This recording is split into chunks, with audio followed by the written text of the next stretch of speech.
Came with a purpose. Amen. ప్రతి జీవితానికి ఒక పర్పస్ ఉంటుంది. గమనించండి, దేవుడు మిమ్మల్ని ఎందుకు పుట్టించాడు, నన్ను ఎందుకు పుట్టించాడు? ఒక పర్పస్ లేకుండా, రీజన్ లేకుండా ఏది జరగదు. నేను ఎప్పుడు చెప్తాను, మనం ఇల్లు కట్టాలంటే కూడా ఒక బ్లూ ప్రింట్ అవసరమా లేదా? బ్లూ ప్రింట్ ప్రకారం చేసుకుంటూ పోతుంది. దేవుని ఉద్దేశాలు కూడా జీవితంలో అనేకం ఉంటాయి మన జీవితంలో. ఆ ఉద్దేశాలకు తగినట్టుగా మనం ఉండాలి అనేది మనం ప్రార్థించుకోవాలి. హల్లెలూయా. దేవుని ఉద్దేశంలో నా జీవితం ఉండాలి, దేవుని కోసమే నా జీవితం ఉండాలి అనేది మన హృదయ వాంఛగా ఉండాలి, మన ఆశ ఉండాలి. ఆమేన్. అందరు నాతో పాటు చెప్పండి, నా జీవితము దేవుని మహిమ కోసమే, నా జీవితము దేవుని మహిమ కోసమే. ఆమేన్. హల్లెలూయా. పక్కన వ్యక్తికి చెప్పండి అదే మాట, నా జీవితం దేవుని మహిమ కోసమే. ఆమేన్. కొత్త సంవత్సరం అంటూనే లోకంలో అన్ని సంఘాలలో ఉండేది ఏంటంటే, నేను గమనించిన చోట ఎక్కడికి పోయినా కూడా న్యూ ఇయర్ లో ఏదైనా వాక్యం చెప్పడానికి వెళ్తే ఏముంటుంది, ఏమిస్తారు? వాగ్దానాలని పెట్టింటారు. న్యూ ఇయర్ లో ప్రామిస్ కార్డ్స్ అంటారు, వాగ్దానాలని పెడతారు. అది పెట్టడం కూడా ఎలా పెడతారంటే, అలా వెళ్తూ వెళ్తూ లక్కీ డిప్ తీసుకొని పోతుంటారు. లక్కీ డిప్ కదా. కానీ క్రైస్తవుల్లో లక్కీ అనే పదం వాడకూడదు. ఎందుకు వాడకూడదు అంటే, లక్కీ అనే పదానికి రూట్ వర్డ్ ఎక్కడంటే లూసిఫర్ నుంచి వస్తుంది. కాబట్టి లక్కీ డిప్పులు, లక్కీలు, ఇట్లాంటి పదాలు, ఇటువంటి విషయాలు మన దగ్గర ఉండకూడదు. రెండవ ముఖ్యమైనది ఏంటంటే, ఇప్పుడు బైబిల్లో ఉన్న ప్రతి వాగ్దానము మనదైనప్పుడు కేవలము ఆ రోజు తీసుకుంటే ఆ పేపర్ అదొకటే అనుకోవడము చాలా మూర్ఖత్వం. మనల్ని మనం మోసం చేసుకోవడం అవుతుంది. ఆమేన్. అంటే అవి తీసుకోకూడదు, తీసుకోండి, ఎవరైనా ఇస్తే తీసుకోండి. బట్ నీ జీవితము అనుదినము నువ్వు దేవుని వాక్యంలో ప్రతిరోజు నువ్వు దేవునితో గడిపే దాంట్లో రోజులో 24 గంటలు కూడా దేవుడు మాట్లాడుతూనే ఉంటాడు. నీకు వినే ఓపిక ఉండాలి. ఆమేన్. హల్లెలూయా. సో దేవుడి మాట ఎప్పుడు నీకు తగిలినా కూడా అదొక ఆశీర్వాదకరమైన వాగ్దానం లాగే ఉంటుంది. ఆ ఒక్క వాగ్దానం అని తీసుకొని సంవత్సరం అంతా ఇదొక్కటే దేవుడు నాతో మాట్లాడాడు, ఇదొక్కటే దేవుడు మాట్లాడాడు, ఒక్కటే నువ్వు మాట్లాడుతాడు. అది ఆశీర్వదింపబడినావు అని ఉంటుంది దాని మీద. ఆ సంవత్సరం అంతా చెప్పింపబడిన జీవితంలో ఉంటారు. ఎందుకు అది లక్కీ డిప్ లో తీసుకుంటే ఉపయోగం లేదు. వాక్యం అనేది నీ జీవితంలో కార్యం చేయాలి. ఆమేన్. అందరి ఇళ్లలో బైబిల్ ఉంటుంది, అందరి ఇళ్లలో బైబిల్ ఉంటాయి, కూళ్ళల్లో పెట్టింటారు, దుమ్ము పట్టింటాయి. కానీ వాక్యము, బైబిల్ అనేది నీ జీవితంలో ఎప్పుడైతే నువ్వు స్వీకరిస్తుంటావో, చదువుతుంటావో, ఆ వాక్యాన్ని నీ హృదయంలోకి ధ్యానిస్తుంటావో, అప్పుడే నీ జీవితంలో వాక్యము కార్యం చేస్తుంది. హల్లెలూయా. ఆమేన్. ఈరోజు విశ్వాసం గురించి బోధించడానికి రాలేదు. ఆమేన్. మామూలుగా నాకు విశ్వాసం గురించి బోధించాలన్నా, అభివృద్ధి గురించి బోధించాలన్నా, సక్సెస్ గురించి బోధించాలన్నా, మంచి ఆరోగ్యం, దేవుని ఆరోగ్యం గురించి బోధించాలన్నా, దేవుని మంచితనం గురించి బోధించాలన్నా, లేదు దేవుని కృపను గురించి బోధించాలన్నా, ఇవన్నీ నాకు చాలా ఇష్టమైన టాపిక్స్. కానీ ఇక్కడికి వచ్చేప్పుడు నాకు దేవుడు చెప్పిన విషయం ఏంటంటే, దీనికోసం ప్రిపేర్ అవుతున్నప్పుడు, ఇక్కడ రావాలన్నప్పుడు ఇంకొక విషయం చెప్తాను మీకు సీక్రెట్. నిజంగా నాకు ఇక్కడికి వచ్చి బోధించడం నాకు ఇష్టం లేదు. నా పర్సనల్ రీజన్స్ నాకు రావడం ఇష్టం లేదు. అయినా దేవుని మాటకు విధేయత చూపించి రావాలి అనుకున్నప్పుడు దేవుడు నాతో చెప్పిన మాట ఏంటంటే, ఇప్పుడు మీరు స్కిట్ లో చూసారు. స్కిట్ లో చూసింది ఏంటి? రాప్చర్ అనే పదం వింటున్నారు. ఆ రాప్చర్ గురించి, రెండవ రాకడ గురించి ఈ విషయాలు చెప్పాలి. ఎందుకంటే ఈ మాటలు సంఘంలో చెప్తే సంఘానికి జనాలు రారేమో అని చాలా మంది భయపడతారు, పాస్టర్లు ఎస్పెషల్లీ. దేవుడు రాకడ గురించి అందుకే చాలా మంది చెప్పరు. కానీ దిస్ ఇస్ హై టైం. ఇప్పుడు కూడా చెప్పకపోతే ఘోరం. ఎందుకంటే సంఘము, ప్రతి సంఘంలో కూడా దేవుని యొక్క రాప్చర్ గురించి, యేసుక్రీస్తు యొక్క రెండవ రాకడ గురించి బోధించవలసిన బాధ్యత ప్రతి పాస్టర్ మీద ఉంది. ఆమేన్. హల్లెలూయా. అదే విధంగా ఆ మాటలు వింటూ, ఆ మాటలు ధ్యానిస్తూ ఉండడము మీ బాధ్యత. లేకపోతే ఆ స్కిట్ లో చూసినట్టు ఆ ఇద్దరు తండ్రి బిడ్డలు ఎట్లా మిగిలిపోయినారో అలానే మిగిలిపోతారు. ఎందుకు చెప్తున్నానంటే, ఒక మనిషి జీవితము వాడు ఎక్కువ దేని గురించి ఆలోచిస్తాడో ఆ ఆలోచన ప్రకారమే వాడి జీవితం వెళ్తుంది. అర్థమవుతుందా? Your life will go according to your dominant thought. నీ మైండ్ లో నువ్వు ఎక్కువ సినిమాల గురించి ఆలోచిస్తున్న వ్యక్తివైతే నీకు తెలియకుండానే నువ్వు సినిమాల్లో ఉంటావు. అర్థమవుతుందా? నీ జీవితంలో నువ్వు ఎక్కువ చెడు విషయాలనే ధ్యానిస్తుంటే, ఫర్ ఎగ్జాంపుల్ దొంగతనం ఎట్లా చేయాలనే దాని గురించి ఆలోచిస్తున్నారు అనుకోండి, నీకు తెలియకుండా పెద్ద దొంగ అయిపోతావు. నీ మైండ్ లో ఏ ఆలోచన ఉంటుందో ఆ ప్రకారంగా నీ జీవితం వెళ్తుంది. అందుకే కొన్ని సంఘాల్లో ఏం చేస్తారంటే అభివృద్ధి అభివృద్ధి అభివృద్ధి అవే ఉంటాయి, అభివృద్ధి గురించే ఉంటుంది. ఇంకొన్ని సంఘాల్లో స్వస్థత అవే ఉంటాయి. కానీ మనకు మన దేవుడు అన్ని ఇచ్చిన దేవుడు. హల్లెలూయా. అభివృద్ధి ఉంది, స్వస్థత ఉంది, దేవుని కృప, మంచితనము, దేవునికి సంబంధించిన అన్ని మనవే. అయితే ఇప్పుడు వచ్చిన పరిస్థితి ఏంటంటే, this the such a difficult situation in church time. ఏంటంటే జనాలకు ఇచ్చకపు మాటలు వినడం ఇష్టం. వాళ్ళకు నచ్చినట్టు బోధించాల. ఆ నచ్చినట్టు బోధిస్తే ఆ సంఘంలో ఉంటారు, లేకపోతే వెళ్ళిపోతారు. నువ్వు ఆశీర్వదింపబడతావు, చాలా బాగుంది, చల్లగా వినడానికి. నీ ప్రవర్తన మార్చుకో, బాలేదు. అర్థమైందా? వాట్ ఐమ్ సేయింగ్ ఇస్, మన దేవుడు మనకు కరెక్షన్ ఇచ్చినప్పుడు కూడా మనము తీసుకోవడానికి మనం సిద్ధంగా ఉండాలి. ఎందుకంటే రాప్చర్ చాలా సమీపంగా ఉంది. రాప్చర్ అనే పదం బైబిల్లో వ్రాయబడలేదు. కానీ బైబిల్లో రాసినటువంటి మాటలలో ఆ పదం దాగి ఉన్నది. ఐ టెల్ యూ, రాప్చర్ అంటే యాక్చువల్ మీనింగ్ ఏంటంటే టు క్యాచ్ అవే, అంటే టక్కన ఎత్తుకుని పోవడం, to take away, to be caught up. ఇవన్నీ కూడా రాప్చర్ అనే దానికి ఆ పదానికి అర్థాలు. ఆమేన్. నాతో పాటు 1 తెస్సలోనికైలకు రాసిన పత్రిక 4వ అధ్యాయం 13వ వచనం చూడండి. సహోదరులారా, నిరీక్షణ లేని ఇతరుల వలె మీరు దుఃఖింపబడకుండా నిమిత్తము నిద్రించుచున్న వారిని గూర్చి మీకు తెలియకుండా మాకు ఇష్టం లేదు. యేసు మృతి పొంది తిరిగి లేచినని మనం నమ్మిన ఎడల అదే ప్రకారము యేసునందు నిద్రించిన వారిని దేవుడు ఆయనతో కూడా వెంట పెట్టుకుని వచ్చును. మేము ప్రభువు మాటను బట్టి మీతో చెప్పినదేమనగా, ప్రభువు రాకడ వరకు సజీవులమై నిలిచియుండు మనము నిద్రించిన వారి కంటే ముందుగా ఆయన సన్నిధి చేరము. ఆర్భాటంతోనూ ప్రధాన దూత శబ్దంతోనూ దేవుని బూరతోనూ పరలోకం నుండి ప్రభువు దిగి వచ్చును. క్రీస్తు యేసునందుండి మృతులైన వారు మొదట లేతురు. ఇక్కడ ఆగుదాం.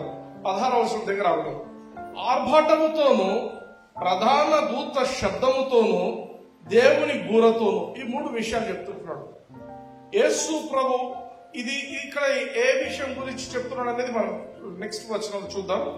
యేసు ప్రభు రాబోతున్నాడు. ఇది రెండో రాకడ కాదు, దిస్ ఇస్ రాప్చర్. ఎందుకు? ఆర్భాటముతోను ప్రధాన దూత శబ్దముతోను దేవుని బూరతోను పరలోకం నుండి ప్రభువు దిగి వచ్చును. అప్పుడు ఏం జరుగుతుంది? క్రీస్తునందుండి మృతులైన వారు మొదట లేతురు. క్రీస్తునందుండి మృతులైన వారు అంటే బిలీవర్స్. అంతవరకు యేసుక్రీస్తు రాక ముందు వరకు చనిపోయిన వాళ్ళందరూ కూడా ఏం చేస్తారు? అప్పుడు లేస్తారంట. ఆమేన్. ఇప్పుడు 17వ వచనం చూద్దాం. ఆ మీదట సజీవులమై నిలిచియుండు మనము వారితో కూడా ఏకముగా ప్రభువుని ఎదుర్కొంటకు ఆకాశ మండలమునకు మేఘముల మీద కొనిపోబడుదుము. కాగా మనం సదాకాలం ప్రభుతో కూడా ఉందుము. హల్లెలూయా. హల్లెలూయా. ఈ 17వ వచనంలో ఒక పదం ఉంది, ఆ మీదట. అంటే మృతులైన వాళ్ళు, చనిపోయిన వాళ్ళు ఫస్ట్ లేస్తారు. లేచిన తరువాత ఆ మీదట సజీవులమై నిలిచియుండు మనమందరం సజీవంగా ఉన్నాము, బ్రతికే ఉన్నాము. ఇప్పుడు రాప్చర్ చదువుతున్నప్పుడు ఏం జరుగుతుందంట? వారితో కూడా ఏకముగా ప్రభువును ఎదుర్కొనుటకు ఆకాశ మండలమునకు మేఘముల మీద కొనిపోబడుదుము. అందరు పలకండి, కొనిపోబడుదుము. ఈ పదమే rapture. We will be caught up అని ఉంటుంది ఇంగ్లీష్ లో. కొనిపోబడడం, రాప్చర్ అంటే కొనిపోబడడం. ప్రభువు భూమి మీదకి రావటం లేదు, బాగా అర్థం చేసుకోండి. ప్రభువు ఆకాశంలోనే ఉంటాడు, మనందరి కోసం వెయిట్ చేస్తుంటాడు. మొట్టమొదట చనిపోయిన వారు మృతులు లేచి ఆయన దగ్గరికి వెళ్తారు. తర్వాత బ్రతికి ఉన్న మనము మేఘముల మీద ఆకాశ మండలమునకు కొనిపోబడుదుము. హల్లెలూయా. కొనిపోబడాలి. అందరూ చాలా మందికి ఏముంటుందంటే ఆలోచన, ఇదే ఇంకా జీవితము, ఇదే ఇంకా భూమి, ఇదే నా ఇల్లు, ఇదే నా పొలము, ఇన్ని ఎకరాలు ఇవే ఉంటాయి ఆలోచనలు. మనది కాదు ఇవన్నీ. మన యొక్క పర్మనెంట్ ప్లేస్ గురించి ఇక్కడ చెప్తున్నాడు. ఏమని? సదాకాలము ప్రభువుతో కూడా ఉందుము. అది ఇంపార్టెంట్. సదాకాలము ఇక్కడుండే వస్తువులను, ఇక్కడుండే విషయాలను గట్టిగా పట్టుకొని ఇవే నావి అని ఎప్పుడూ ఆలోచించొద్దండి. ఇవే నావి అని పట్టుకొని ఆలోచించిన వాళ్ళలో ఒక ఆమె ఉంది. బైబిల్ ఏమంటాడంటే, లోతు భార్యను జ్ఞాపకం చేసుకోండి అంటాడు. ఆమె చేసిన పనేంటి? లోతు భార్యను, లోతు పిల్లలను బయటికి దేవదూతలు లాక్కొని వస్తుంటారు. వెనక్కి తిరిగి చూడొద్దండి అని చెప్పాడు. ఎందుకు? వెనక్కి తిరిగి చూస్తే ఉప్పు స్తంభం అయిపోతారు, చూడొద్దండి అని. ఈమెం చేస్తుంది? పాపం అంతవరకు బాగా ధనవంతురాలు, బాగా డబ్బులు సంపాదించుకుంది, అక్కడ బాగా దండిగా వజ్రాలు ఉన్నాయో ఇంకేమున్నాయో ఆస్తులు ఉన్నాయో నాకు. ఆమె చర్చిలో పెద్ద సంఘంలో పెద్ద పేరుందేమో. ఇటువంటి వాళ్ళందరూ ఏమైపోతారంటే వెనక్కి తిరిగి చూస్తున్నారు.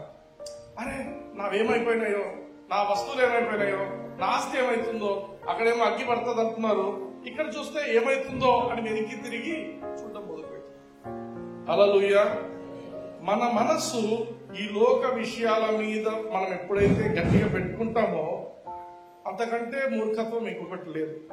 క్రైస్తవులుగా ఆమేన్, ఈ లోకంలో విడబడే వాళ్ళు ఎట్లైనా పోనీ, నువ్వు క్రైస్తవునిగా ఉంటూ నువ్వు విడబడడం అనేది చాలా ఘోరమైన పరిస్థితి. 1 కొరింథీయులకు రాసిన పత్రిక 15వ అధ్యాయం చూద్దాం. 51వ వచనం, 2 వచనం. ఇదిగో మీకు ఒక మర్మం తెలుపుచున్నాను, మనమందరము నిద్రించము కాని నిమిషంలో ఒక్క రెప్పపాటున కడబూరం మ్రోగగానే మనమందరము మార్పు పొందుదుము. 2వ వచనం, నెక్స్ట్ వచనం. బూరం మ్రోగును, అప్పుడు మృతులు అక్షయులుగా లేపబడుదురు, మనము మార్పు పొందుదుము. చాలు. ఇక్కడ మనం చూస్తున్నాం 51వ వచనంలో ఒక మర్మం చెప్తున్నాను అంటున్నాడు పౌలు భక్తుడు. ఒక మర్మం అంటే మిస్టరీ, దానికి సీక్రెట్ అన్నమాట. ఏంటి? అందరం నిద్రించము అంటే, నిద్రించడం అంటే చనిపోవడం.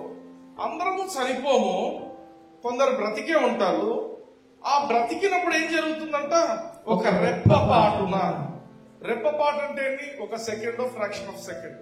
ఆ రెప్పపాటున ఏం జరుగుతుంది? కడబూరం మ్రోగగానే మనందరము మార్పు పొందుదు. ఈ మార్పుకు ఇక్కడ వాడిన పదం ఏంటంటే అలాసో. గ్రీక్ లో వాడిన పదం అలాసో.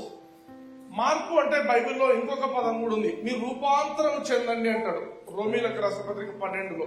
మీరు ఈ లోక మర్యాదలను అనుసరింపక కదా ఉత్తమమును అనుకూలమును. Very good, wonderful, praise the lord. వాక్యం బాగా చదవండి, వాక్యం బాగా నేర్చుకోండి, బట్టి కొట్టండి. హల్లెలూయా, వెరీ ఇంపార్టెంట్. అండ్ ఎవరైతే వాక్యాన్ని ప్రేమించి అట్లా బట్టి కొడతారో they will prosper in life. Hallelujah. దేవుని సన్నిధి వస్తుంది. దేవుని వాక్యం ఎక్కువగా ప్రేమించి దేవుని వాక్యం వింటుంటే దేవుని సన్నిధి వస్తుంది. ఇక్కడ చూడండి, కడబూరం మ్రోగగానే మనమందరము మార్పు నొందుతాము. మార్పు అనేది ఇది మనం రూపాంతరం చెందే మార్పు కాదు. రూపాంతరం అంటే ఇప్పుడు మెటమార్ఫసిస్ అనే పదం, ఇక్కడ వాడిన పదం మెటమార్ఫసిస్ కాదు. ఇక్కడ వాడిన పదం ఏంటంటే అలాసో. మెటమార్ఫసిస్ అంటే బయాలజీ చదువుతున్న పిల్లలకు అర్థమవుతుంది. గుడ్లు లాగా గుడ్డు ఉంటుంది, గుడ్డు చిన్నగా గొంగిలి పువ్వు అవుతుంది, తర్వాత కొంచెం అలా అయిపోయి బటర్ఫ్లై అవుతుంది. ఇదంతా టైం టేకింగ్ ప్రాసెస్. అలాసో అంటే ఏంటంటే సడన్ ట్రాన్స్ఫర్మేషన్. ఇప్పుడు ఉన్న వ్యక్తి సడన్ గా ఇంకొక రకంగా మారిపోతే ఎలా ఉంటుందో అదే ఇక్కడ చెప్తున్నాడు. ఆమేన్. ఇది చూడండి, ఇట్స్ అలాసో, మనం అందరం మార్చబడతాము. 52వ వచనం మరోసారి చదవండి. ఒక రెప్పపాటున కడబూరం మ్రోగగానే మనమందరము మార్పు పొందుదుము. నెక్స్ట్. బూరం మ్రోగును, అప్పుడు మృతులు అక్షయులుగా లేపబడుదురు. బూరం మ్రోగినప్పుడు మృతులు అక్షయులుగా. మనం 1 తెస్సలోనికైలకు రాసిన పత్రికలో కూడా చూసాం. 4వ అధ్యాయంలో ఏం చూసాం? అక్కడ కూడా సేమ్. ఫస్ట్ బూరం మ్రోగుతుంది, తర్వాత మృతులు లేస్తారు, తర్వాత మనము మార్పు పొందుదాము. ఎలాంటి మార్పు పొందుదాం చూడండి 53వ వచనం. క్షయమైన ఈ శరీరము అక్షయతను ధరించుకొనవలసి ఉన్నది. హల్లెలూయా, హల్లెలూయా. అక్షయమైనది. ఇప్పుడు మనం ఏ శరీరం అయితే మనము కలిగి ఉంటున్నామో ఈ శరీరము చనిపోవటానికి లోనైనది. అట్లా అందరు చనిపోవాలని లేదు. నువ్వు చనిపోకుండా కూడా ఉండే ఫెసిలిటీ దేవుడు బైబిల్లో పెట్టిండు మనకు. కానీ ఈ శరీరం ఎటువంటిదంటే క్షయమైనది. అంటే నీ శరీరంలో రక్త కణాలు 120 రోజులకు చనిపోతాయి, మళ్ళీ కొత్త వస్తుంటాయి, ఇలాంటిది అనమాట. అంటే క్షయమైన ఈ శరీరము అక్షయతను ధరించును. అక్షయత అంటే ఏంటంటే ఇక్కడ వినండి, యేసుక్రీస్తుకి ఎటువంటి శరీరం ఉందో అటువంటి మహిమ శరీరాన్ని మనకు కూడా ఆ క్షణంలో అనుగ్రహింపబడుతుంది. హల్లెలూయా. అంటే యేసుక్రీస్తు శరీరానికి మామూలు మనిషి శరీరానికి డిఫరెన్స్ ఏంటి? మామూలు మనిషి శరీరంలో రక్తం ప్రవహిస్తుంటుంది, యేసుక్రీస్తు శరీరంలో రక్తం లేదు. ఆయన మాంసం ఉంది, ఎముకలు ఉన్నాయి. అవునా? అందుకే కదా తోమాకు డౌట్ ఉంటుంది. కరెక్ట్ గా ఆ టైంకు యేసు ప్రభు వాళ్ళ మధ్యకి వచ్చి, తోమా నువ్వు డౌట్ పడ్డావు, నా చేయి చూడు, మాంసము ఎముకలు ఉండవు అంటాడు. రక్తం గురించి చెప్పలేక అర్థమవుతుందా? యేసు ప్రభు రక్తం అంతా సిలువలో కార్చేసింది, అయిపోయింది. ఆ రక్తం నీ కోసం, నా కోసం, మన రక్షణ, మన విమోచన కోసం అది ఇవ్వబడింది. హల్లెలూయా. ఇప్పుడు ఆయన జీవించే జీవితము దేవుని జీవం ఆయనలో ఉంది. ఆయనను మృతులలో నుండి లేపిన వాడు ఎవరు? పరిశుద్ధాత్మ దేవుడు. ఆయన లేపిండు. హల్లెలూయా. యేసుక్రీస్తు చనిపోయిన వాడిగా ఉన్నప్పుడు ఆ చనిపోయిన శరీరంలో వచ్చిన జీవం ఏంటంటే పరిశుద్ధాత్మ దేవుడు. హల్లెలూయా. ఆ యొక్క శరీరానికి ఒక ప్రత్యేకత. ఎముకలున్నాయి, మాంసం ఉన్నా కూడా తలుపులేసిన రూమ్లలోకి వెళ్ళిపోతాడు, టక్కన వెళ్ళిపోతాడు. అర్థమవుతుందా? సో సూపర్ న్యాచురల్ ఉంటుంది ఆ యొక్క శరీరం. అటువంటి యేసుక్రీస్తుకు ఉన్నటువంటి ఆ మహిమ శరీరాన్ని మనకు కూడా దేవుడు ఇవ్వబోతున్నాడు అని దేవుడి వాక్యం మనకు తెలియజేస్తుంది. హల్లెలూయా. ఆమేన్. ఆమేన్. ఇప్పుడు లెట్ us see something. క్రీస్తు 1 తెస్సలోనికీయులకు రాసిన పత్రిక 4:16-17 చూద్దాం. 16-17.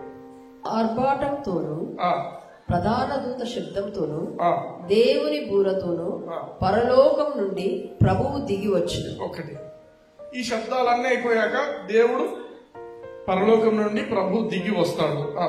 క్రీస్తునందుండి మృతులైన వారు మొదట లేస్తారు. ఫస్ట్ ప్రభువు దిగి వస్తాడు పరలోకం నుండి. రెండవ విషయం ఇక్కడ చూస్తున్నది ఏంటి? మృతులైన వాళ్ళు తిరిగి లేస్తారు. నెక్స్ట్, ఆ మీదట సజీవులమై నిలిచియుండు మనము వారితో కూడా ఏకముగా ప్రభువును ఎదుర్కొంటకు ఆకాశ మండలమునకు మేఘముల మీద కొనిపోబడదు. వండర్ఫుల్. ఇక్కడ మృతులు లేస్తారు. కొన్నిసార్లు డౌట్స్ వస్తాయి. చనిపోయిన వాడు ఎట్లా లేస్తాడు? సమాధి చేయబడిన వాడు సమాధిలో నుంచి వచ్చేస్తాడు. కుక్కలు నక్కలు తిన్నవి శరీరాలు, కొన్ని శరీరాలు చనిపోయిన తర్వాత కుక్కలు నక్కలు తినేస్తుంటాయి. కొందరిని కాల్ చేస్తుంటారు, కొందరు ఫైర్ యాక్సిడెంట్ లో చనిపోయింటారు. ప్రభువునందు వాళ్ళు ఒకవేళ నిద్రించిన వాళ్ళైతే ఆ శరీరం ఎక్కడున్న బూడిద అయిపోయిన శరీరం కూడా మళ్ళీ వచ్చేస్తుంది. హల్లెలూయా. దేవుడు ఆ సమర్థుడు, ఎట్లయినా ఆ శరీరాన్ని తీసుకొని వచ్చే సమర్థుడు. ఆమేన్. రెండవది, అది మామూలు శరీరం కాదు, ఆయన మృతులుగా లేచిన వాళ్లకు మహిమ శరీరం ఇస్తున్నాడు. అదే విధంగా మనకు కూడా ఆయన మహిమ శరీరము ఇస్తున్నాడని దేవుని వాక్యం మనము చూస్తుంటున్నాం. హల్లెలూయా. బైబిల్లో 1 తెస్సలోనికీయులకు రాసిన పత్రిక 4వ అధ్యాయము, 1 కొరింథీ 15వ అధ్యాయం, ఈ రెండు కూడా ఈ రాప్చర్ అనే విషయాన్ని మనకు స్పష్టంగా అర్థమయ్యేట్టు చెప్తున్నాయి. ఆమేన్. ఇప్పుడు ఇంకొక విషయం మనం గమనించాలి. రాప్చరు, రెండవ రాకడ రెండు ఒకటేనా? కొనిపోబడము, సంఘం ఎత్తబడము, ఆ ప్రభు యొక్క రెండవ రాకడ ఒకటేనా? ఒకటి కాదు. అక్కడికి ఇక్కడికి ఏం డిఫరెన్స్ ఉంది చూద్దాం. రెండవ రాకడలో ప్రభు ఈ లోకానికి వస్తాడు. రాప్చర్ లో ప్రభు ఆకాశంలోనే ఉంటాడు, భూమి మీదకి రాడు. అర్థమవుతుందా? రాప్చర్ లో మనమే ఎత్తబడతాం. కానీ రెండవ రాకడలో ఏమైతుందంటే ప్రభువు భూమి మీదకి వస్తాడు. ఆమేన్. రెండవది, అప్పుడు మనం ఎక్కడ ఉంటాము? ప్రభువుతో పాటు మనం వస్తాం. హల్లెలూయా. మనం సదాకాలం ఆయనతో ఉంటాము అని చూసాం కదా వాక్యం. సో ప్రభువుతో పాటు ఆయన రెండవ రాకడలో మనం కూడా మేఘాల మీద ఆయనతో పాటు వస్తాము. హల్లెలూయా. యూదా పత్రిక 14-16 వర్షాలు చూద్దాం. ఆదాము మొదలుకొని 7వ వాడైన హనోకు కూడా వీరిని గూర్చి ప్రవచించి ఇట్లన్ను, ఇదిగో అందరికి తీర్పు తీర్చుటకును వారిలో భక్తిహీనులందరూ భక్తిహీనముగా చేసిన వారి భక్తిహీన క్రియలన్నిటిని గూర్చి భక్తిహీనులైన పాపులు తమకు విరోధంగా చెప్పిన కఠినమైన మాటలన్నిటిని గూర్చి వారిని ఒప్పించుకుంటకును ప్రభువు తన వేవేల పరిశుద్ధుల పరివారంతో వచ్చెను. ఆమేన్.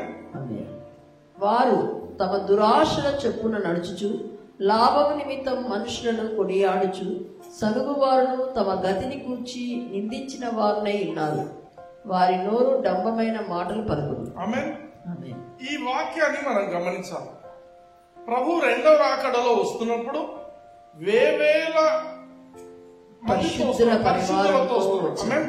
అంటే రాత్రుల్లో ఎత్తబడిన వాళ్ళందరూ వేవేల మంది ఉంటారు ఆ టైంలో. హల్లెలూయా. వేవేలు అంటే 10s of thousands అంటాడు ఇంగ్లీష్ లో. అంటే 10s of thousands అంటే ఒక 10,000 కాదు, 10,000 into so many, అంటే చాలా మంది ఉంటారు. వాళ్ళందరితో వస్తుంటారు. ప్రభు ఇక్కడికి వస్తున్నది ఏ పర్పస్ తో వస్తున్నాడు? ఇప్పుడు రెండవ రాకడలో అందరికి జడ్జిమెంట్ చేయడానికి వస్తున్నాడు. జడ్జిమెంట్ అంటే తీర్పు తీర్చడానికి వస్తున్నాడు. ఏంటంట వీళ్ళెవరు? ఎవరికి తీర్పు తీర్చబోతున్నాడు? తమ దురాశల చొప్పున నడుచుచు లాభం నిమిత్తము మనుషులను కొనియాడుచు. అంటే ఏంటి? డబ్బా కొడుతుంటారు, ఇంకొకరిని మెప్పించడానికి, సంతోషపరచడానికి. అర్థమవుతుందా? అరే బిస్కెట్లు వేస్తుంటారు అంటారు ఈ మధ్య కాలంలో, పులిహోర కలుపుతున్నారు, బిస్కెట్లు పెడుతున్నారు. ఇవి లోకంలో మాట్లాడే మాటలు. అయితే ఇక్కడ గమనించండి, ఇంకొకరి లాభం కోసము వాళ్ళను కొనియాడడం, సనుగుకొని వారు. సనుగుకొనడం అంటే ఏంటి? మర్మరి. దేవునికి అస్సలు ఇష్టం లేదు. ఇశ్రాయేలు ప్రజలందరూ కూడా మర్మరు చేస్తే సగం నాశనం అయిపోయినారు. ఎప్పుడు సనుక్కున్నారో వాళ్ళ మీద నాశనం వచ్చింది. ఎప్పుడు సనుక్కోవద్దండి. పెద్దలు ఏదైనా విషయం చెప్తే వాళ్ళు చెప్పిందిలే ముసింది అవద్దు. ఈ ముసలిలకు చాదస్తం ఎక్కువ. అవి దట్ ఈస్ కాల్డ్ మర్మరింగ్. సనుక్కునే వాళ్ళు తమ గతిని గూర్చి నిందించు వారునై ఉన్నారు. వారి నోరు డంబమైన మాటలు పలుకును. డంబమైన మాటలు అంటే ఏముండదు, కానీ చాలా ఉన్నట్టు. నేను చాలా ఎంతటోళ్ళం నేను క్లోత్స్ లో బిజినెస్ చేస్తా. ఒక ఆయన నాతో, మీ ఊరు ఆయన నాతో ఫోన్ లో మాట్లాడుతూ, నాది క్లోత్స్ లో బిజినెస్, అది బిజినెస్, ఇది అది. ఈ రోజు పరిస్థితి ఏంటంటే ఇల్లు వేలం పెట్టినారా? అర్థమైందా? అదేంటి? ఏం మాటలు? సార్ మా ఊరికి వచ్చి మమ్మల్ని అంటే సార్ మనమంతా దేవుని పిల్లలు, మనకందరికి ఉండకూడదని నేను చెప్తున్నా. ఇవి తీసేసుకుంటే మనకు మంచిది. ఆమేన్. వారి నోరు డంబమైన మాటలు పలుకును. ఆ డంబమైన మాటలు అటువంటివి మనకు ఉండకూడదు క్రైస్తవులుగా. హల్లెలూయా.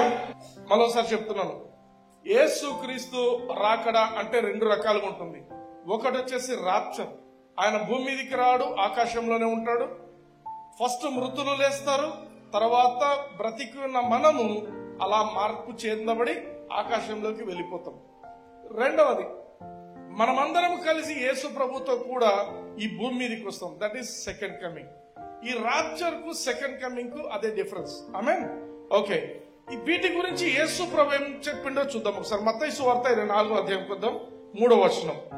ఆయన ఒలీవ కొండల మీద కూర్చుండినప్పుడు శిష్యులు ఆయన యుద్ధకు ఏకాంతంగా వచ్చి, ఇవి ఎప్పుడు జరుగును? నీ రాకడకును ఈ యుగ సమాప్తికి సూచనలేవి మాతో చెప్పుమనగా యేసు వారితో ఇట్లా. వీళ్ళు ఇక్కడ 3 ప్రశ్నలు వేస్తున్నారు. మొదటి ప్రశ్న ఏంటంటే, ఇవి ఎప్పుడు జరుగును? ఏవి? అవి చూద్దాం. ఇవి ఎప్పుడు జరుగును మొదటిది. రెండవది, నీ రాకడ ఎప్పుడు? మూడవది, యుగ సమాప్తికి సూచన ఎప్పుడు? 3 విషయాలు అడుగుతున్నారు. ఈ 3 విషయాలు క్లియర్ గా అర్థం కావాలంటే 1వ వచనం చూద్దాం. మళ్ళీ మత్తయి సువార్త 24:1-2 కూడా చదువుదాం. యేసు దేవాలయం నుండి బయలుదేరి వెళ్ళుచుండగా ఆయన శిష్యులు ఆ దేవాలయపు కట్టడములు ఆయనకు చూపింపవచ్చి. ఆమేన్. ఆ దేవాలయము ఇది రెండవసారి కట్టించిన దేవాలయం. అది యేసు ప్రభు ఉన్నప్పుడు ఆ దేవాలయము యేసు ప్రభు అలా నడుచుకుంటూ వెళ్తుంటే శిష్యులు, అబ్బాబా ఎంత బాగుంది చూడండి సార్, ఇది ఎంత బాగుంది సార్ చెప్తున్నారు. బ్యూటిఫుల్, ఎంత అందంగా ఉంది, ఇది ఎంత బాగుంది. అందరినీ వివరిస్తున్నారు. అప్పుడు యేసుప్రభు ఏమంటున్నాడు? మీరు ఇవన్నీ చూచున్నారు కదా, రాతి మీద రాయి ఒకటైనను ఇక్కడ నిలిచి ఉండకుండా పడద్రోయబడినని మీతో నిశ్చయంగా చెప్పుచున్నానని. ఒక రాయి మీద ఇంకొక రాయి ఉండకుండా మొత్తము పడద్రోయబడుతుందని మీతో నిశ్చయంగా చెప్తున్నానని చెప్పి ఇంకా అక్కడి నుంచి వెళ్ళిపోయి ఆయన ఒలీవ కొండకి వెళ్ళిపోయాడు. చూడు నెక్స్ట్ వర్స్. ఆయన ఒలీవ కొండ మీద కూర్చుండి ఉన్నప్పుడు శిష్యులు ఆయన యుద్ధకు ఏకాంతముగా వచ్చి ఇవి ఎప్పుడు జరుగును, ఇవి ఎప్పుడు జరుగును, ఏవి ఈ యొక్క రాతి మీద రాయి, ఈ యొక్క రాతి మీద రాయి లేకుండా ఈ యొక్క మందిరం దేవాలయం ఏ విధంగా పడద్రోయబడుతుంది, ఇవి ఎప్పుడు జరుగుతాయి? రెండవది, నువ్వు రాకడలో వస్తా అన్నావు కదా, అది ఎప్పుడు జరుగుతుంది? నీ రాకడ ఎప్పుడు? మూడవది, యుగ సమాప్తి ఎప్పుడు? హల్లెలూయా. ఈ మూడు విషయాలు. అప్పుడు యేసు ప్రభు చూడండి 4వ వచనం నుంచి 8వ వచనం వరకు he's giving sign after sign, ఒకదాని తర్వాత ఒకటి చెప్తున్నాడు. వినండి. యేసు వారితో ఇట్లనెను, ఎవడును మిమ్మును మోసపరచకుండా చూచుకొనుడి. అనేకులు నా పేరట వచ్చి నేనే క్రీస్తునని చెప్పి పలువురిని మోసపరచెదరు. మరియు మీరు యుద్ధములను గూర్చియు యుద్ధ సమాచారములను గూర్చియు వినబోదురు. మీరు కలవరపడకుండా చూచుకొనుడి. ఇవి జరగవలసి ఉన్నవి కానీ అంతము వెంటనే రాదు. జనం మీదికి జనమును, రాజ్యం మీదికి రాజ్యమును లేచును. అక్కడక్కడ కరువులను, భూకంపములను కలుగునే. ఇవన్నీ వేదనలకు ప్రారంభము. అప్పుడు జనులు మిమ్మును శ్రమల పాలు చేసి చంపెదరు. ఇక్కడ 4వ వచనంలో ఒక మాట అంటున్నాడు యేసు ప్రభు. ఏమని చెప్తున్నాడంటే, ఎవరును మిమ్మల్ని మోసపరచుకొనకుండా చూచుకొను. మోసపరచకుండా చూసుకునే బాధ్యత ఎవరిది? మనదే. ఎవరిది? నాదే అని చెప్పండి. నీ జీవితాన్ని ఎవరు మోసం చేయకుండా చూసుకోవాల్సిన బాధ్యత నీది. అంతా అయిపోయినా నన్ను మోసం చేసినారు, నన్ను ఇది చేసినారు అని అంటే ఏం ఉపయోగం? ఎవరు నిన్ను మోసం చేయకుండా చూసుకోవాల్సిన బాధ్యత నీదే. 2వ పేతురు 2వ అధ్యాయం 1వ వచనం. మరియు అబద్ధ ప్రవక్తలు ప్రజల్లో ఉండిరి, అటువలనే మీలోనూ అబద్ధ బోధకులుందురు. వీరు తమ్మును కొనిన ప్రభువును కూడా విసర్జించుచు తమకు తామే శీఘ్రముగా నాశనం కలగజేసుకొనుచు నాశనకరమగు భిన్నాభిప్రాయములను రహస్యంగా బోధించుదురు. హల్లెలూయా. నిన్ను మోసం చేయకుండా నువ్వు కాపాడుకో. ఎందుకు యేసుప్రభు ఆ రోజు చెప్పిండంటే, పేతురు భక్తుడు దానికి ఎక్స్ప్లెనేషన్ ఇస్తున్నాడు. పాత నిబంధనలో అనేక అబద్ధ ప్రవక్తలు ఉండినారు, కొత్త నిబంధనలో అబద్ధ బోధకులు ఉంటారు. హల్లెలూయా. పాత నిబంధనలో ఎక్కువ ఎవరు ఉండేవాళ్ళు? అబద్ధ ప్రవక్తలు. కొత్త నిబంధనలో బోధకులు. ఏంటి బోధకులు? ఎందుకు ఈ అబద్ధ బోధకులు చేసే పనంతా ఏంటంటే మోసగించడం కోసం. ఒక టీచింగ్ ప్రాపర్ గా వాక్యాన్ని సరిగ్గా చేయకుండా బోధించారంటే అది అబద్ధ బోధ అయిపోతుంది. ఇప్పుడు మీకు నేను ప్రిపేర్ అయ్యి వచ్చి చెప్పాలంటే I should do some work, దాని మీద పని చేసుకొని వచ్చి బోధించాలి. ఇది బోధ. అర్థమవుతుందా? లైన్ బై లైన్ మనం చదువుకుంటూ చేస్తే అది బోధ అవుతుంది. ఈ అబద్ధ బోధకులు ఏం చేస్తారంటే అంతా చెప్పిపోయిన తర్వాత పక్క నుంచి వచ్చి ఇదంతా అబద్ధంలే, వాళ్ళేం పెద్ద బోధించారు. వాళ్ళు ఏం చేస్తారంట? భిన్నాభిప్రాయం. చూడండి, నాశనకరమగు భిన్నాభిప్రాయాలను రహస్యంగా బోధిస్తారు. వాళ్ళు మీలోనే కూర్చొని ఉంటారు, మీలోనే ఇప్పుడేమో భలే చెప్తున్నాడు బ్రదర్, బాగుంది బాగుంది. కొంచెం సేపు అయినాక బయటికి పోయినాక బ్రదర్ ఏం లేదు. అర్థమవుతుందా? అబద్ధ బోధకులు ఏం చేస్తారు? ఇట్లా మాటలు మాట్లాడతారు. వాళ్ళ దగ్గర మ్యాటర్ ఉండదు.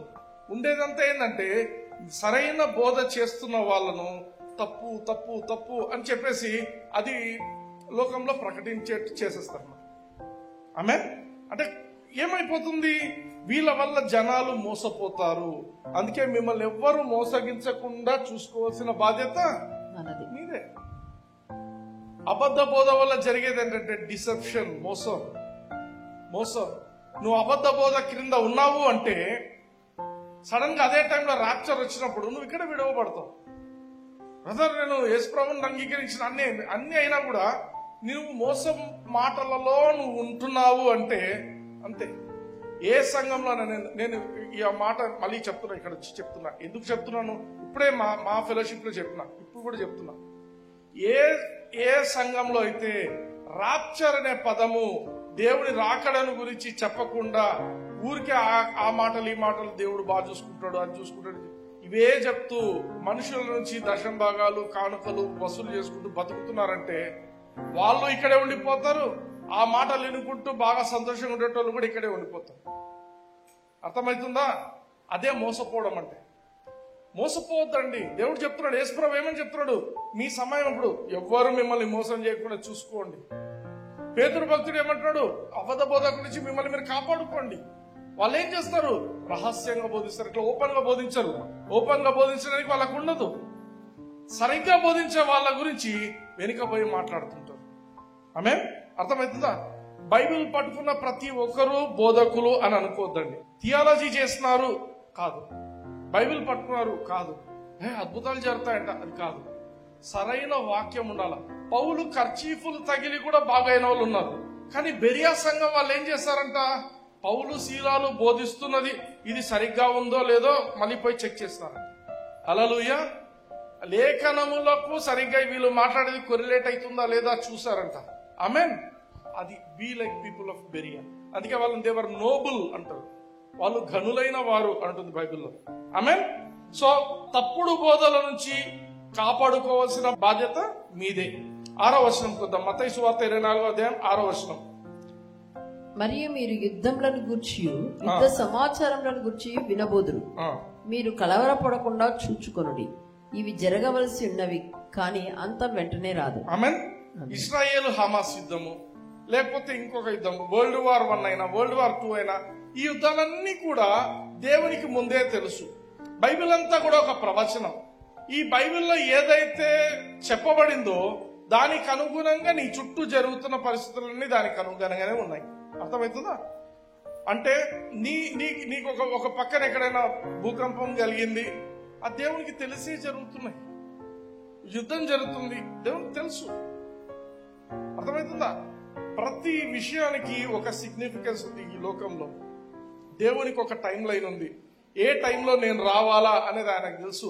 ఏ టైంలో యాంటీ క్రైస్ట్ ప్రభుత్వం ఇక్కడ భూమి మీదకి వస్తుంది ఆయనకు అన్ని తెలుసు. దానికి తగినట్టుగా ఈరోజు టెక్నాలజీ కావచ్చు, ఇంకేదైనా కావచ్చు, ఈరోజు ఇంత వాస్ట్ గా గ్రో అవుతుంది. దేనికోసము? ఈరోజు మీరు ఏవైతే మీరు మీ చేతిలో ఏమంటారు దాన్ని, ఆర్టిఫిషియల్ ఇంటెలిజెన్స్ అని వచ్చేసింది. ఆర్టిఫిషియల్ ఇంటెలిజెన్స్ ఎప్పుడూ లేనటువంటి టెక్నాలజీ ఈ 2-3 నెలల్లో విపరీతంగా పెరిగిపోయింది. ఆమేన్. అర్థమవుతుందా? దేనికోసము? ఈ అంత్యక్రీస్తు కోసమే. అదంతా దేశాలన్నీ ఒకటైతున్నాయి, కొన్ని గ్రూప్స్ తయారవుతున్నాయి. దేనికోసం? అంత్యక్రీస్తు కోసం. లేదా 190 దేశాలను ఎలా పరిపాలిస్తాడు? ఈ గ్రూప్స్ ఉన్నాయనుకోండి, ఆ గ్రూప్స్ అన్నిటితో ఒక 4-5 గ్రూపులు ఉంటే వాళ్ళతో మీటింగ్ పెట్టేసి అయిపోతుంది. ఆమేన్. ఈ డబ్బు విషయం కూడా ఇప్పుడంతా డిజిటల్ కరెన్సీ. ఎందుకు నోట్ల రద్దు ఇవన్నీ ఎందుకు? మనల్ని అందరూ కూడా ఫోన్ పేలు వాడమంటున్నారు, ఎందుకు ఇవి చేయమంటున్నారు? అంతా డిజిటలైజ్ చేస్తున్నారు అంత్యక్రీస్తు కోసం. హల్లెలూయా. సో ఇవన్నీ కూడా జరగవలసినది, కానీ అంతము వెంటనే రాదు. 7వ వచనం మత్తయి సువార్త 24:7. జనమును రాజ్యం మీదికి రాజ్యమును లేచును, అక్కడక్కడ కరువులను భూకంపములు కలుగును. జనం మీదికి జనం లేస్తారు, ఇదంతా జరుగుతుంది. కానీ ఇదంతా కాదు. ఇప్పుడు సెకండ్ కమింగ్ ఎలా జరుగుతుంది? 2వ రాకడ ఎలా జరగబోతుంది? చాలా మందికి డౌట్. 2వ రాకడ ఎలా జరగబోతుంది? 20వ వచనం చూద్దాం. అదే అధ్యాయంలో 20వ వచనం నుంచి 22 వరకు చూద్దాం. అప్పుడు మహాశ్రమ కలుగును, కనుక మీరు పారిపోవుట చలికాలం మందైనను విశ్రాంతి దినమందైనను సంభవింపకుండవలనని ప్రార్థించి. ఆమేన్. ఈ 2వ రాకడ గురించి చెప్తూ యేసు ప్రభు మనకు చెప్తున్న మాట ఏంటంటే, మహాశ్రమ కలుగుతుంది. That is called tribulation, great tribulation. ఆ మహాశ్రమ కలిగిన తర్వాతనే 2వ రాకడ ఉంటుంది. హల్లెలూయా. సో ఫస్ట్ రాప్చర్ జరుగుతుంది, సంఘం ఎత్తబడిన తర్వాత అంత్యక్రీస్తు యొక్క పరిపాలన జరుగుతుంది. సంఘం ఉన్నంత వరకు అంత్యక్రీస్తు పరిపాలించడానికి వీలు లేదు. హల్లెలూయా. ఎందుకంటే సంఘము ఎవరి చెప్పు చేతుల్లో ఉండదు. ఆమేన్. ఆమేన్. నరకపు గోడలు బద్దలు కొట్టే సంఘం మనది. హల్లెలూయా. మన ప్రార్థనకు దేవుడిచ్చే విలువ, మన ప్రార్థనకు జవాబులు ఇచ్చేది అలా ఉంటుంది. కాబట్టి అంత్యక్రీస్తు మనం ఉన్నంత వరకు అంత్యక్రీస్తు పరిపాలన జరగదు. ఇక్కడ ఏమంటున్నాడు? మహాశ్రమలు కలుగును, గ్రేట్ ట్రిబ్యులేషన్ జరుగుతుంది. ఆ తర్వాతనే ఏమవుతుంది? 21వ వచనం. లోకారంభం నుండి ఇప్పటి వరకును అట్టి శ్రమ కలుగలేదు, ఇక ఎప్పుడునూ కలుగబోదు. హల్లెలూయా. యేసు ప్రభు చెప్తున్న మాటలు చాలా ఇంపార్టెంట్. ఆ 7 సంవత్సరాలలో జరిగే శ్రమ అంతా ఇంత ఉండదు. లోకం పుట్టినప్పటి నుంచి ఎప్పుడు లేనన్ని శ్రమలన్నీ అదే రోజు వచ్చేస్తాయి, అదే టైంలో వచ్చేస్తాయి. హల్లెలూయా. ఎప్పుడు కలగబోదు కూడా, ఇంకా జరగదు కూడా. 22 ఆ దినములు తక్కువ చేయబడకపోయిన ఎడల ఏ శరీయు తప్పించుకొనడు, ఏర్పరచబడిన వారి నిమిత్తము ఆ దినములు తక్కువ చేయబడును. హల్లెలూయా.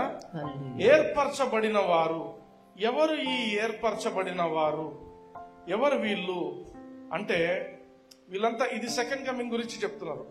ఈ సెకండ్ కమింగ్ లో ఏర్పరచబడిన వాళ్ళ కోసం తగ్గిస్తామంటున్నాడు. ఎవరు వీళ్ళు ఏర్పరచబడిన వాళ్ళు అంటే మొట్టమొదట రాప్చర్ లో ఎత్తబడినటువంటి క్రైస్తవం. రాప్చర్ లో ఎత్తబడకుండా రాప్చర్ ను అలక్ష్యం చేసి వాళ్ళ ఇష్టం వచ్చినట్టు జీవించుకుంటూ మేము రక్షింపబడినాం కాబట్టి సరిపోయింది, ఏం కాదు, మేము వెళ్ళిపోతాం అనుకున్న వాళ్ళందరూ మిగిలిపోయి ఉంటారు. వాళ్ళందరూ కూడా వాళ్ళని గురించి చెప్తున్నాడు. ఏమని? మరోసారి చదవండి. ఏ శరీరం తప్పించుకొనడు, ఏర్పరచబడిన వారి నిమిత్తము ఆ దినములు తక్కువ చేయబడును. హల్లెలూయా.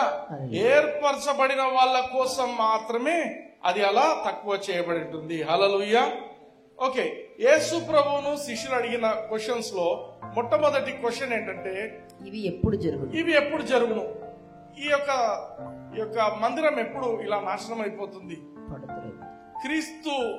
యేసుక్రీస్తు చనిపోయిన తర్వాత 70 AD లో టైటస్ ఆర్మీ అని వాళ్ళు టర్క్స్, ఈ రోమా ప్రభుత్వం ఉండగానే, రోమా రాజ్యం ఉండగానే వాళ్ళు వచ్చి ఈ యొక్క మందిరాన్ని మొత్తం నాశనం చేసేసారు. జోసెఫస్ అనే ఒక అతను రాసిన మాట ఏంటంటే, ఆయన డిస్క్రిప్షన్, ఈ యెరూషలేము మొత్తము దున్నబడింది. దున్నితే ఏమైతుంది? పొలాన్ని దున్నితే ఏమైతుంది? కింద లోపల ఉన్నవన్నీ పైకి వచ్చేస్తాయి కదా. ఆయన చెప్పిన డిస్క్రిప్షన్ యేసు ప్రభు ఎలా చెప్పిండో, ఒక రాయి మీద ఒక రాయి ఉండదు అనే డిస్క్రిప్షన్ కు తగినట్టుగా ఆయన చెప్పింటున్నాడు. హల్లెలూయా. సో ఫస్ట్ జరిగిపోయింది. రెండవ రాకడ గురించి యేసు ప్రభు తన మాటల్లో చెప్పిన మాట ఏంటంటే, మహాశ్రమలు కలుగుతాయి, ఆ తర్వాత ఆయన వస్తున్నాడు. హల్లెలూయా. సో దానియేలు గ్రంథము 9వ అధ్యాయం చూద్దాం, 27వ వచనం. అతడు ఒక వారం వరకు అనేకులకు నిబంధనను స్థిరపరచును, అర్ధవారమునకు బలిని నైవేద్యంను నిలిపివేయు. ఈ దానియేలు గ్రంథంలో 9వ అధ్యాయంలో 27వ వచనంలో చెప్తున్న మాట ఏంటంటే, వారము అనే పదం అక్కడ రాయబడింది. యాక్చువల్లీ ఇది వారం కాదు. వారం అంటే 7 days, 7 రోజులు అని. ఇది 7 రోజులు అనేది కాదు. యాక్చువల్లీ 7 అనే పదం సిగ్నిఫికెంట్ ఇక్కడ. ఇది 7 సంవత్సరాల గురించి సిగ్నిఫై చేస్తుంది. ఇశ్రాయేలుకు శాంతి సమాధానం కలిగించడానికి ఒక వ్యక్తి వస్తాడు. ఇశ్రాయేల్లో, ఎందుకంటే లోకం పుట్టినది మొదలుకొని ఎన్ని ఎక్కువ యుద్ధాలు ఏ దేశం జరిగాయంటే ఇశ్రాయేల్. సో ఈయన ఒక కొత్త అవతారంలో ఒక వ్యక్తి వస్తాడు. ఆయన ఏం చేస్తాడంటే, ఇశ్రాయేలులో శాంతి సమాధానాలను తీసుకొస్తాను అని చెప్పి అనేక దేశాలకు, ఇజ్రాయెల్ కు మధ్య ఈయన శాంతి దూతగా వ్యవహరిస్తాడు. అండ్ ఆ యొక్క పీస్ ట్రీటీ 7 years కోసం, అంటే 7 సంవత్సరాలు ఇజ్రాయెల్కు ఎటువంటి డిస్టర్బెన్స్ లేకుండా, ఎటువంటి యుద్ధము లేకుండా సమాధానంతో ఉండాలా అనే ఉద్దేశంతో ఆ యొక్క ట్రీటీ చేస్తారు. ఆమేన్. అయితే ఈ యొక్క 7 సంవత్సరాల మధ్య కాలంలోనే ఏం చేస్తాడంటే, ఆయన ఆ ట్రీటీని బ్రేక్ చేసేస్తాడు. ఈ అంత్యక్రీస్తు బ్రేక్ చేయడమే కాకుండా ఇశ్రాయేలులను చాలా హీనపరుస్తాడు, ఘోరంగా వాళ్ళను సతాయిస్తాడు. వాళ్ళతో పాటు ఇక్కడ మిగిలి ఉన్న ఇతర క్రైస్తవులందరినీ కూడా, ఎవరైతే రాప్చర్లో ఎత్తబడలేదో, సంఘం కొనిపోబడినప్పుడు వాళ్ళు పోలేదో, వాళ్ళందరినీ కూడా హింసిస్తూ ఉంటాడు. హల్లెలూయా. సో ఇప్పుడు we are just waiting for that treaty. అది సంతకం అయ్యిందంటే rapture is within minutes అంతే. ఎందుకంటే దేవుని వాక్యం చెప్తుంది, ఆ యొక్క లాస్ట్ సైన్ అదొక్కటే. దానియేలు గ్రంథము 9:27లో ఆ యొక్క సమాధానం అనేటువంటి నిబంధన చేస్తాడు ఆయన ఇశ్రాయేల్ కోసం, ఇశ్రాయేల్లో సమాధానం ఉండడం కోసం. ఆ రోజు నుండి 7 సంవత్సరాల కాలము యేసు ప్రభు రెండో రాకడ. ఆమేన్. యేసు ప్రభు రెండో రాకడ ఎప్పుడు? రాప్చర్ నుంచి కాదు. యేసు ప్రభు రెండో రాకడ ఎప్పటి నుంచి అంటే, ఏ రోజైతే ఆ పాపపు వ్యక్తి, ఆ యొక్క అంత్యక్రీస్తు, he's called son of perdition, son of lawlessness, అతను ఎప్పుడైతే ఆ సంతకం చేస్తాడో ఆ ఘడియ నుండి కరెక్ట్ గా 7 సంవత్సరాలకు యేసుక్రీస్తు ప్రభు తిరిగి రెండవ రాకడలో వస్తాడు. హల్లెలూయా, ఆమేన్. ఇంకొక క్వశ్చన్ బ్రదర్, కొందరికి ఏముంటుందంటే, రాప్చర్ ముందు జరుగుతుందా, ఆ యొక్క శ్రమల మధ్యలో రాప్చర్ జరుగుతుందా, శ్రమలైనాక రాప్చర్ జరుగుతుందా? నేను క్లియర్ గా చెప్పాను, శ్రమలలో క్రైస్తవ సంఘము ఉండకూడదు. శ్రమ అనేది నీ కోసం నా కోసం కాదు. శ్రమ అనేది దేవుని వ్యతిరేకించిన వాళ్ళ కోసం దేవుడు పెట్టిండు. హల్లెలూయా. యేసుక్రీస్తు సువార్త ప్రకటింపబడిన యేసుప్రభు అవసరం లేదనుకున్న వాళ్ళ కోసం ఆ శ్రమ, దేవుని యొక్క ఉగ్రత వాళ్ళ మీద. మరి మన వాళ్ళు ఎందుకు నిలబడిపోతారు? అజాగ్రత్తతో ఉంటారు, అజాగ్రత్తతో ఇష్టం వచ్చినట్టు బిహేవ్ చేస్తుంటారు. అందుకే నేను చెప్తున్నా, వీలైనంత వరకు, సాధ్యమైనంత వరకు అందరితో సమాధాన పడండి. అప్పులుంటే అప్పులు తీర్చుకోండి. ఎవరితో ఏది అచ్చి ఉండరాదు. నీకు ఒకవేళ నువ్వు ఎవరికో అప్పులు ఇచ్చి వానికి సతాయిస్తున్నావు అనుకో, రాప్చర్ వచ్చింది అనుకో, ఏమైతుంది? అప్పు తీరబడక నువ్వు ఏడే ఉంటావు. ఎందుకు? కనెక్ట్ అయినావు. ఇక్కడ లోతు భార్య ఎట్లా కనెక్ట్ అయిందో, అప్పులతోనో నిందలతోనో దేంతోనో నువ్వు కనెక్ట్ అయి ఉంటావు. కొందరికి బ్రదర్స్ లో కూడా కొందరి మీద ఒకరి కోపం ఉంటుంది. వాళ్ళ మీద వీళ్ళు, వీళ్ళ మీద వాళ్ళు ఉన్నారు. సిస్టర్స్ లో కూడా ఉంటాయి, వాళ్ళ మీద వీళ్ళు, వీళ్ళ మీద వాళ్ళు. ఏమైతుంది? వాళ్ళందరూ చెప్పాలా? హ్యాపీగా పోతారా? పైకి పోరు. ఎందుకు? అదే అజాగ్రత్త. మీరు దేవుని ప్రేమలో, దేవుని యొక్క వాక్యంలో నడుస్తూ ఉంటేనే రాప్చర్ లో ఎత్తబడతారు. లేకపోతే ఇక్కడ మిగిలిపోతారు, నరకం చూస్తారు. ఆ 7 సంవత్సరాలు మామూలు నరకం కాదు, అర్థమైందా? మహాశ్రమలు. కన్ను తీసి చూసే లోపల అవి చాలా ఘోరంగా ఉంటాయి. అప్పుడున్న రూల్స్ రెగ్యులేషన్స్ మీరు అనుకోవచ్చు, ఈ రోజు నా దగ్గర దండి ఆస్తుంది అని. నువ్వు నిలబడిపోయిన తర్వాత మరుసటి రోజు నీ దగ్గర ఆస్తుండదు, మొత్తం కబ్జా, మొత్తం అయిపోతుంది, గవర్నమెంట్ తీసేసుకుంటుంది. నీకంటూ నువ్వు కూడా మిగలవు, నిన్ను కూడా వేరే వాళ్ళు ఆపరేట్ చేస్తుంటారు ఆ 666 మార్క్ ద్వారా. హల్లెలూయా. నథింగ్, మనకు సంబంధించి ఏమీ ఉండదు. అయితే నేను స్ట్రాంగ్ గా నమ్మేది ఏంటంటే, క్రైస్తవులమైన మనం దేవుని కృపను బట్టి దేవుడు మనకు 2 సూచనలు చూపిస్తాడు బైబిల్లో. మనం నిజంగా కనిపెట్టుకున్నట్లయితే వాళ్ళలాగానే మనం పోతాం. నోవా కుటుంబం ఉంది ఒకటి. నోవా కుటుంబం గురించి ఆదికాండం 7వ అధ్యాయము 7 నుంచి 17 మీరు ఎవరు చదవాల్సిన అవసరం లేదు. నోవా బ్రతికినంత దినాలు ఆ యొక్క ఓడను కడుతూ దేవుని నీతిని గురించి ప్రకటిస్తూ జీవించిండు. సమయం వచ్చినప్పుడు నోవా తన కుటుంబం అంతా కూడా ఆ యొక్క ఓడలోకి వెళ్ళిపోయారు.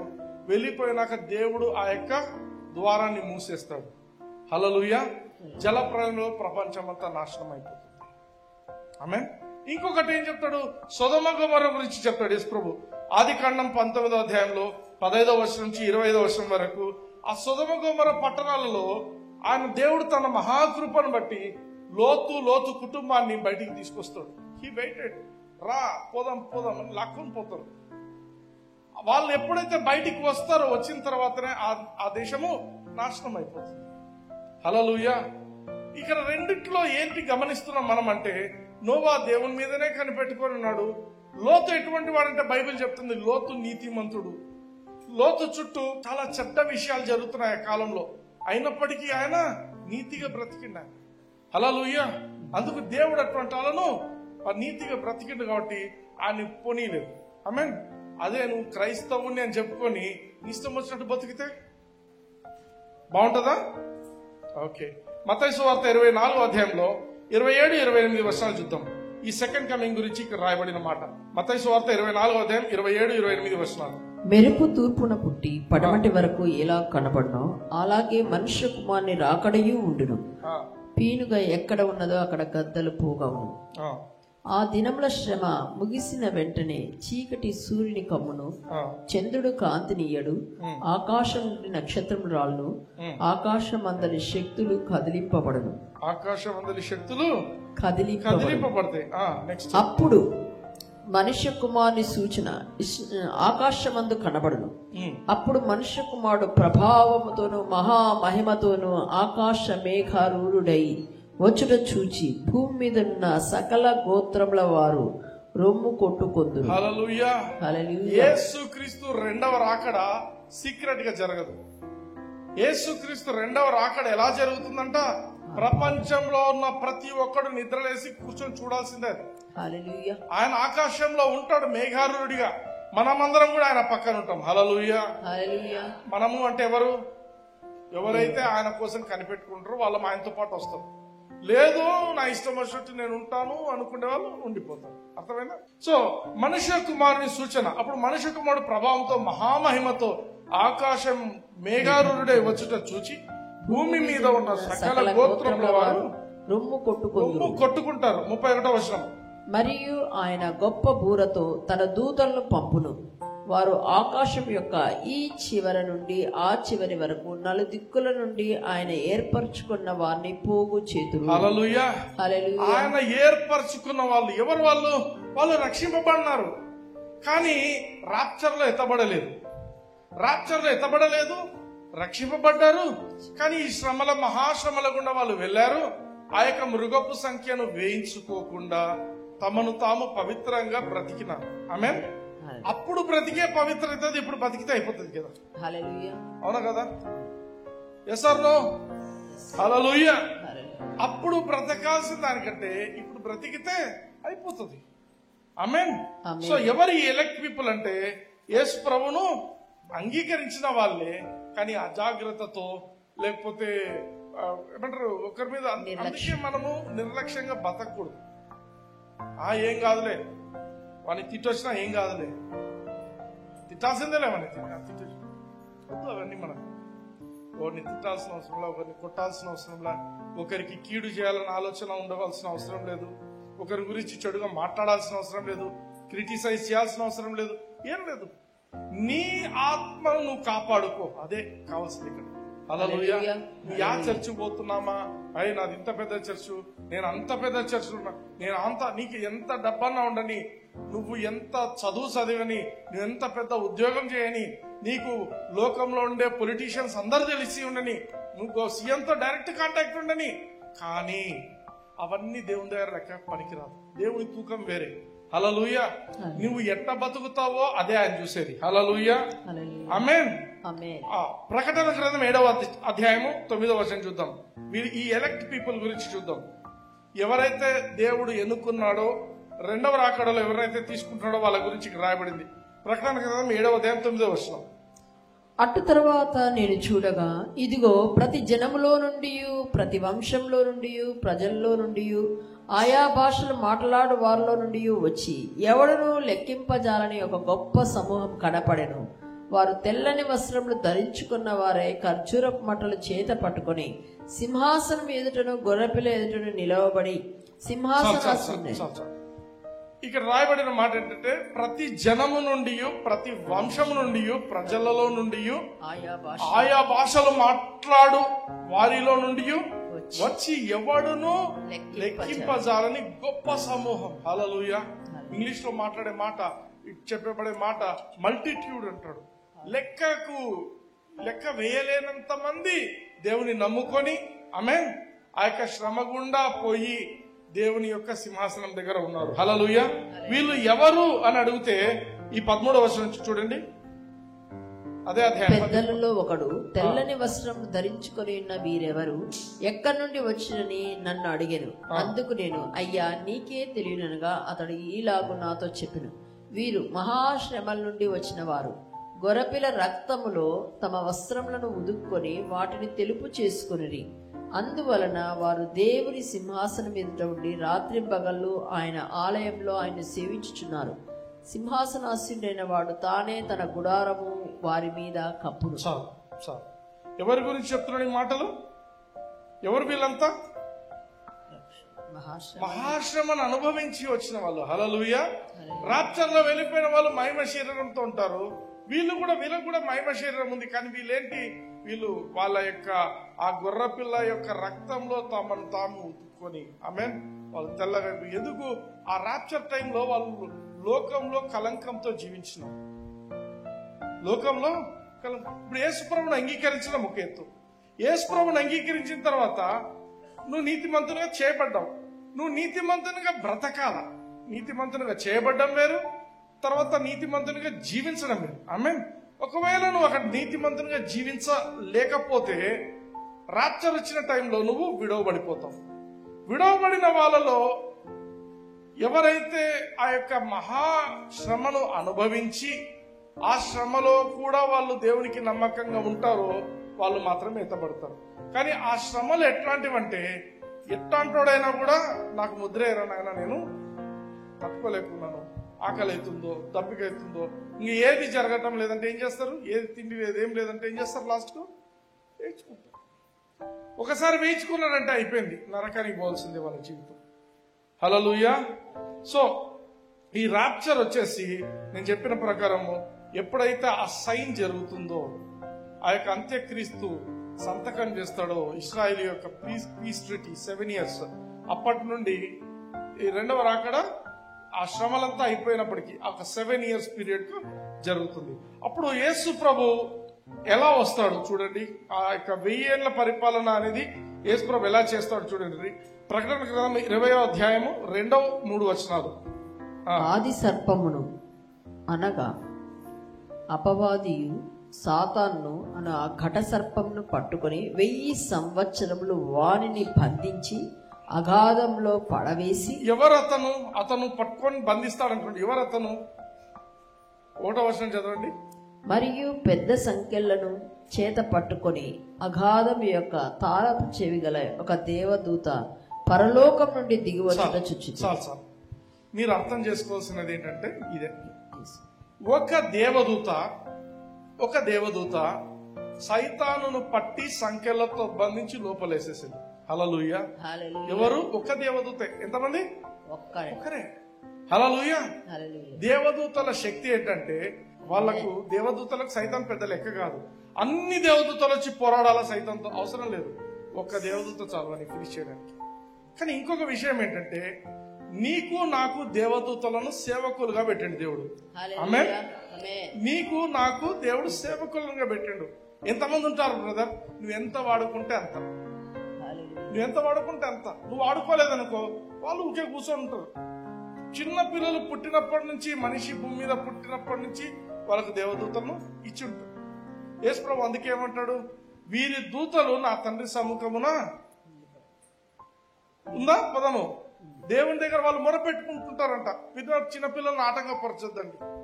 ఎందుకంటే వాళ్ళ దేవదూతలు వాళ్ళ కోసం. ఎందుకు దూతలు ఇవ్వబడ్డారు?